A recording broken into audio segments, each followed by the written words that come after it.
안녕하세요, 투데이입니다. 오늘은 일주론 네 번째 시간, 정묘일주에 대해 알아보겠습니다. 일주론은 사주 8글자에서 단지 2글자만 가지고 말씀드리는 것이기 때문에 우리가 MBTI를 보듯이 재미로 봐주시면 감사하겠습니다. 일단 정화입니다. 정화는 인간이 만든 불이죠. 저는 이 토치의 비유를 많이 하는데요. 정화는 인간에 의해 어느 정도 만들어진 불이기 때문에 소명을 이루기 위해 노력할 필요는 없습니다. 무슨 일을 하든 빠르게 적응하기 때문인데요. 그래서 정화는 오래 타는 게 가장 중요합니다. 빠르게 적응한 일을 오래 한다면 한 분야에서 성공할 수 있겠죠. 그래서 정화일관은 연료가 되어주는 간목이 필요합니다. 근데 이 정화가 묘목 위에 앉았어요. 묘목은 정기가 을목입니다. 난강망 정화편을 보면 습을상정이란 말이 있습니다. 습한 을목이 정화를 상하게 한다는 말인데요. 간목과 달리 을목은 습기를 머금고 있어서 타기도 어렵고 양도 간목보다 적어요. 거기에 묘목은 12운성상 병지예요. 게다가 인성이기도 하죠. 인성은 문서. 문서가 나를 병들게 합니다. 문서운은 있는데 힘듭니다. 부동산을 팔아 돈을 벌 수는 있는데 과정이 나를 병들게 하고 결과가 스불상정이니 들인 노력에 비해 얻는 것이 적습니다. 새로운 학업을 시작할 수는 있는데 학위를 따는 과정이 나를 병들게 하고 결과가 작으니 30세 이후 시작한 학업은 마치기 어렵고 마쳐도 전공을 살리기 어렵습니다. 지지에 목이 있으나 나를 병들게 하고 연료로 써먹기 힘들고 양도 적으니 다른 글자에서 간목을 보지 못하면 30세 이후 이직이 잦습니다. 내가 앉은 자리가 불편하거든요. 자리가 불편하니 신경질적이고 먹을 게 적으니 입이 짧습니다. 위의 기능이 약하고 소화불량이 많습니다. 살찌기 어려운 성격이 됩니다. 남자의 경우 배우자가 병지이자 인성이고 습을 상정합니다. 엄마 같은 배우자가 잔소리를 하는데 잔소리가 나를 병들게 합니다. 연료로 쓰기도 어렵고 양도 적습니다. 정묘일지는 아내의 잔소리를 감당하기 어렵습니다. 집에 늦게 들어가는 일이 많습니다. 그래도 남자는 좀 낫습니다. 여자의 경우 배우자의 잔소리가 나를 병들게 합니다. 그러면 남편을 자꾸 피하게 되는데요. 근데 여자는 피할 곳이 마땅치 않아요. 그런데 남편은 나를 병들게 해야 하죠. 심하면 의처증까지 갈 수도 있습니다.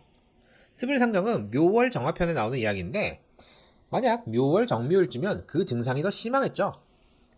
그리고 신월은 묘신기문, 그리고 6월은 묘유충이니까 그 증상을 더 의심할 수 있습니다. 거기에 인성은 생각이기도 하죠. 생각이 나를 병들게 하니 묘월, 신월, 6월의 정묘일주는 정신질환에 시달릴 가능성도 있습니다. 남자는 정신병까지는 안 가지만 심히 불편하고 귀찮아합니다. 배우자 자리에 엄마가 있으니 배우자를 사랑하는데 귀찮아하는 이중성이 보입니다. 큰일이 생기며 아내에게 의지를 하는데 아내의 잔소리는 매우 힘들어합니다. 그리고 인성은 윗사람이죠. 윗사람이 나를 병들게 하니 직장에서 줄을 잘못 서는 경우가 많아요. 거기에 정화일간의 대표적인 특성이 스피드죠. 직장 변동이 심합니다. 이러다 보니 자기 의견을 표출하거나 무언가 하려고 할 때 나서기 어렵습니다. 괜히 나서면 병들거든요. 반대로 말씀드리면 튀는 행동을 하지 않고 자기 주장이 강하지 않으니 다른 사람에게 피해를 주지 않습니다. 형충의 합을 보면 해묘미 삼합, 묘유충과 귀문갈살, 원진살 등을 볼 수 있겠네요. 귀문갈살과 원진살은 제 강의 영상을 참고해 주시고요. 해묘미 삼합을 먼저 보겠습니다. 정묘일주라도 만약에 지지로 해묘미 삼합을 짠다면 한 분야에서 성공할 수 있습니다. 월지가 해월보다 미월이 나은데요. 아무래도 해월은 초겨울이고 정화의 기운이 약해진 가운데 삼합의 거대한 목의 기운을 만나는 것이기 때문에 정화가 더 잘 탈 수 있는 미월이 좋습니다. 삼합의 형태가 월지를 끼게 되니 가업을 잇게 되는 경우가 많고요. 천간에 병화가 없다면 가업을 잇는 중심이 될 수 있습니다. 정묘일주에서 해묘미 삼합을 보는 이유는 그만큼 정화에게 간목이 중요하기 때문인데요. 삼합만큼은 아니어도 해묘, 묘미, 반합을 짜면 정화가 오래 탈 수 있는 연료를 제공할 수 있습니다. 그 다음에 묘유충 볼게요. 음에서 양으로 나아가는 과정의 목과 양에서 음으로 수렴하는 과정에서의 금이 충돌합니다. 좌우충은 음의 본성과 양의 본성이 직접적인 충돌로 그 흉의가 가장 강력하다면 묘유충은 음과 양으로 나아가는 과정상의 충돌이기 때문에 좌우충보다는 덜하지만 흉의는 좌우충 다음으로 큽니다. 다만 좌우충은 음과 양의 정면 충돌이기 때문에 잘 드러나는데 묘유충은 찾기가 조금 어렵습니다. 세상을 바라보는 시각이 남들과 다른 경우가 많습니다. 묘유충은 월일충과 일시충이 이루어질 수가 있죠. 월지가 유금이면 아무래도 묘목의 피해가 큽니다. 재성과 인성의 충이므로 15에서 30세 사이에 부모님의 이혼 사별을 논하는데요. 아무래도 모친의 피해가 더 크겠죠? 그런데 묘목은 정화를 병들게 하고 불편하게 하잖아요. 그런데 인성, 엄마니까 사랑하잖아요? 네. 묘목이 충을 당함으로써 생기는 이중성이 존재합니다. 사랑이 깨지니 슬픈데 편해지는 상황. 여기서 남들과 세상을 바라보는 시각의 차이가 생기게 됩니다. 이것이 성장기에 많은 영향을 주게 됩니다. 물론 본인의 이혼 가능성도 있습니다.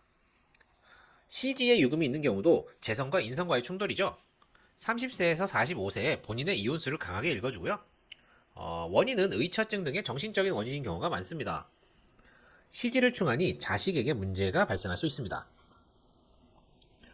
원국에 충이 없는데 유년에서 유금이 들어오는 경우가 있습니다. 재성과 인성의 충이니 문서 관련해서 재산상의 손실이 발생할 수 있는데요. 이것이 정묘일주 본인에게는 이중적으로 나타날 수 있습니다. 예를 들어 관리가 어렵고 힘든 선산을 헐값에 정리하면 돈은 손해지만 몸은 편해지겠죠. 집안 어른들은 노하실 수 있습니다만 예를 들어 이러한 일이 발생할 수 있습니다. 대개 묘월의 기미가 나타나며 6월에 마무리가 됩니다. 오늘은 정묘일주에 대해 알아봤는데요. 일주를 하면서 한쪽으로 치우치지 않으려고 노력을 했는데 오늘은 정말 쉽지 않았습니다. 다시 한번 말씀드리지만 사주 8글자 중에서 단지 2글자만 가지고 풀이하는 것이기 때문에 MBTI 보드 재미로 봐주셨으면 좋겠습니다. 반드시 그렇게 되는 것도 아니고 사주 구조상 얼마든지 달라질 수 있기 때문에 정묘일주분들은 힘내시길 바랍니다. 도움이 되셨나요? 도움이 되셨다면 구독과 좋아요, 알림 설정 꼭 부탁드립니다. 그럼 이만 마치도록 하겠습니다. 감사합니다.